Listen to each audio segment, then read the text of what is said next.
Why study history? Ironically, this question is as old as history. 2,500 years ago, Thucydides, the great chronicler of the Peloponnesian Wars between Athens and Sparta, and the man many call the first historian, said that, "I have written my work not to win the applause of the moment, but as a possession for all time." Thucydides hoped that what he was writing would help future generations understand what transpired in his day. If they could learn from it and make better decisions, his efforts would not be in vain. More than 2 millennia later, the American social thinker George Santayana said much the same thing. Those who cannot learn from history are doomed to repeat it. But while knowledge of the past is a prerequisite to wisdom, it doesn't give the historian a crystal ball. We must be modest in our claim. Studying history provides an invaluable guide, but only a guide, to current and future political, economic, military, and cultural challenges. Just as it is dangerous to be ignorant of past events, so too is equally risky to assume that history across time and space will repeat itself in exactly the same fashion. It never does. Still, with a proper caution, studying history can warn us of dangers ahead. For example, across the ages, appeasing or ignoring enemies has rarely proven to be a prudent strategy. Usually it's disastrous. The Greek city-state's coddling of the Macedonian king Philip II, the weak Western democracy's reaction to the aggression of Adolf Hitler in the 1930s, and the indifference shown to the dangers of radical Islam by an affluent West in the 1990s make this point. There is another perhaps less recognized value in studying history. Every generation, none more than our own, suffers from a pernicious presentism, the arrogance that those now alive have created the most prosperous period in history. The result is that too often we judge a materially poorer past by the same contemporary standards of an affluent and leisured present. Those who study history can avoid these fallacies. Aside from the fact that the present is the beneficiary of the accumulated intellectual, moral, and scientific contributions of the past, proper knowledge of the hardship of prior ages teaches us the value of humility.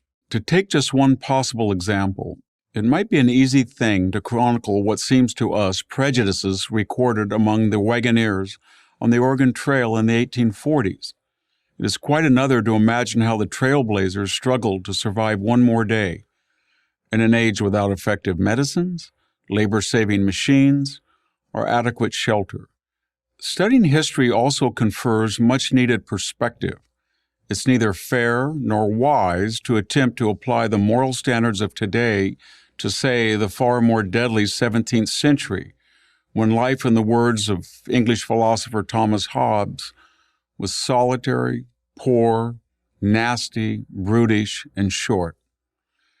The COVID-19 pandemic seems to many like a public health crisis without precedent until we take time to learn of the global outbreak of the H1N1 influenza virus in 1918. The Spanish flu killed nearly 600,000 Americans in a nation of 100 million, with a worldwide toll of perhaps 50 million dead. And yet our nation and planet survived and learned from it. One of the ways that I used to endure the tedium, dust, and noise of tractor driving was to remember that my farming grandfather covered the same ground with a team of horses. It took him 2 days of back-breaking labor to cultivate 4 acres of land. I could do it in an hour, sitting down. But while technology improves, human nature does not. That means we have, if we bother to look, a timeless connection to those who went before us. Their struggle to make sense of life is our struggle.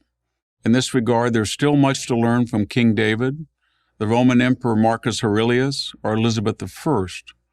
And we can draw strength and courage when all seems lost from inspirational figures like George Washington, Frederick Douglass, or the Wright brothers. Finally, the study of history teaches to value caution over certainty. We should avoid making judgments about who's good and who's bad as if we were watching a morality tale in the present. Major historical players like Julius Caesar, Robert E. Lee, and Napoleon were complex men who at points in their lives did some good things.